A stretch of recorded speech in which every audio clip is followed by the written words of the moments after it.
14 марта. В груди камень. Серо-черный, неправильной формы, с мелкими острыми краями.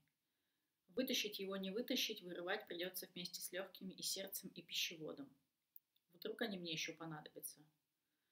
В руках палка, такая грубая палка, которая хорошо бы подошла для дров на костер. Длинная, сухая, с колючими щепками вдоль всего деревянного туловища. Я замахиваюсь и бью ею по камню. И еще раз. И еще. Если долго и яростно бить, то можно хотя бы раскрошить края. От усилий камень только сильнее заталкивается вглубь меня, щепки от палки застревают в руке, груди, мелкие осколки от камня разлетаются и вонзаются в мягкие ткани внутренности, заставляя их кровоточить. Больно. Мне так больно, но жить с этим камнем больнее. 15 марта. Перевела СПС. Получил СПС. В воскресенье был день рождения моей мамы. Возможно, последний. Я не нашла в себе сил ни приехать к ней, ни даже заказать цветы. Я открыла сайты доставок, и эти картинки благополучной жизни разрушали меня изнутри. Я попросила брата купить ирисы или альстромерии и подарить их от меня. Когда-то мама пришла с букетом ирисов на мою свадьбу. Она была такая красивая. На прошлой неделе я написала маме, что эта война или ее последствия убьет ее и, скорее всего, меня. И извинилась за честность. 16 марта. Так и не поняла, что это было. Никаких признаков простуды или гриппа или еще чего. Просто сдавливает грудь и ломает все тело. В воскресенье вечером мы сидели на кухне у Эл, я забралась с ногами в мягкое кресло. Она рассказывала про идею своей будущей книги, про подружку, которая после задержания на митинге сидела в одном отделении с солистом Шорт Парис. Я пыталась включиться в беседу, зацепиться за какую-то мысль, но все ускользало. Будто бы меня медленно заматывали в пищевую пленку. Мне было сложно двигаться, все становилось таким мутным, и еще этот противный пластиковый скрежет. Я сказала, что чувствую себя не очень и поеду домой. Эл посмотрела на меня и сказала, что я выгляжу веселой и уверенной в себе. Я спросила у нее градусник, но его не оказалось. Тогда Эл наклонилась ко мне, чтобы губами потрогать, не горячий ли у меня лоб. «Температуры у тебя нет», — сказала. Я попросила ее еще раз прислониться губами к моему лбу. Я знала, что она снова скажет, что я здорова. У меня с детства не прощупывается температура, только через градусник. Но я хотела, чтобы пищевая пленка разорвалась хотя бы в районе лба. Приехала домой, 38, написала руководительнице, что завтра не приеду в офис, что поработаю дома. Дома, конечно же, не поработала. 21 марта. Все стало плоским. Картонное двухмерное пространство. Как баннер с фигурой Бузовой из «Пятерочки». Сначала пропали голоса и интонации людей. Я переписывалась с мамой, подругой, коллегой, и все звучали одинаково. Никак. Я перестала слышать их голоса, улавливать интонации. Ни их живая речь, ни мой внутренний голос, ни озвучка Сири. Ничего. Пустые, одинаковые буквы. Потом предметы вокруг меня потеряли объем. В школе учительница по ИЗО объяснила, как рисовать в перспективе. Нужно в любом месте рисунка поставить одну единственную точку и от всех фигур, которые должны быть объемными, провести прямые тонкие линии к этой отметке. В моем пространстве нет теперь этой точки, в которой бы все сходилось. Все стало плоским. Чувствую себя лишней, ненужной, слишком выпуклой для этого мира. Как будто бы тоже надо стать плоской, чтобы не вносить своим объемом хаос в этот рисунок.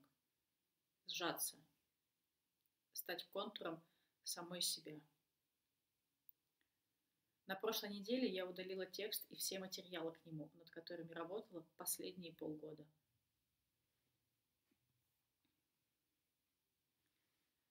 25 марта. Это случилось 7 марта, но говорить об этом я могу только сейчас. Или нет? Сложно начать. Наверное, потому что начало погребено под ужасом и болью, с которыми я живу последние 5 лет после моего задержания на митинге и суда. 7 марта был выходной. Накануне я гуляла в центре и пыталась не попасться в оцепление. Убегала, видя, как 7 росгвардейцев бьют дубинками электрошокером лежащего на асфальте парня. Вечером отвозила передачку в отделение, где сидела подруга.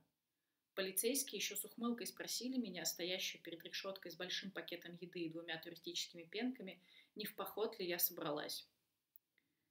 Вернулась домой ночью и без сил упала на кровать. Было еще темно. 7:51. Даже спросонья хорошо запомнила цифры на телефоне. Звонил домофон. 7:51. Домофон. 7:51. Домофон. 7:51. Домофон.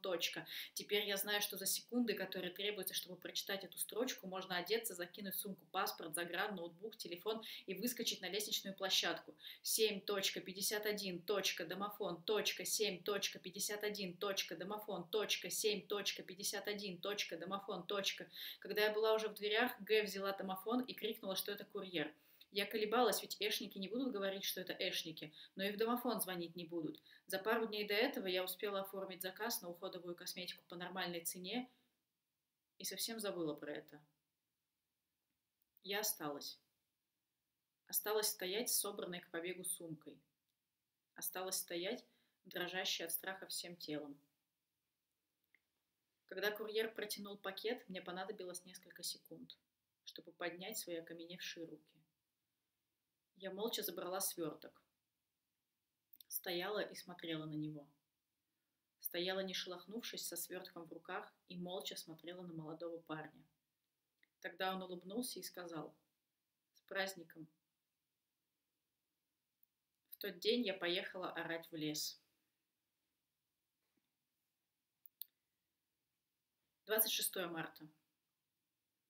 «Это все потому, что у тебя нет детей», — сказала Г во время моей очередной истерики о том, что я не вижу смысла продолжать эту жизнь. Утверждение сомнительное, но сейчас я готова согласиться и с ним. У меня мог быть ребенок. Весной 2013 года я почувствовала, что мир вокруг стал каким-то другим. Я в нем стала другой. Как будто бы масштабы окружающего пространства стали мне по размеру. Как будто бы я могла заполнить собой любую пустоту, такой мягкой, плавной и наполненной собой. Потом я обратила внимание на задержку цикла. Срок был небольшим. Я была замужем, у нас была 2-комнатная квартира в отличном районе, американский кроссовер, смешной пес по кличке Джой и билеты в Испанию. Все было так хорошо, что вроде бы даже вопроса не должно стоять, что делать с беременностью. Сейчас, когда заходит разговор, я отвечаю, что не хочу детей. И про себя добавляю: в этой стране. Я сделала аборт, потому что чувствовала, что не готова подвергать нового человека опасности жизни в России даже образца 2013 года. Об этом факте моей биографии знают только 2 человека: мой бывший муж и Г. Наверное, если бы у меня сейчас был ребенок, я бы не истерила о том, что не вижу смысла в этой жизни. Я бы истерила по другому поводу. Но лучшее, что я сделала в этой жизни, уберегла одного человека от участи выживания здесь.